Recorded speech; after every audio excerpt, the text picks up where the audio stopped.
kaagad. Grabe. Wow. First time na experience ko ito.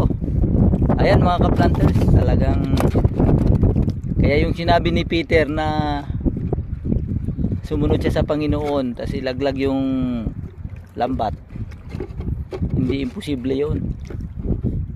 Posible talaga dahil sinabi ng Panginoon. Ito by faith po ito, mano-mano. Ang ginamit po ay bingwit lang, pero nakadalawa na kagad ng huli. Yun o, titignan natin. Oh, pangatlo na, hinila na eh. Oh, yan o. Oh, yan o. Oh, di ba? Kitang-kita, buhay na buhay. Ayos, praise God. Thank you Lord. Oh, pangulam na kami mamaya, mga ka-planters. Parang gusto kong bumalik ulit dito. Mga ano, ay ano, lapu-lapu. Kanuping. Kanuping.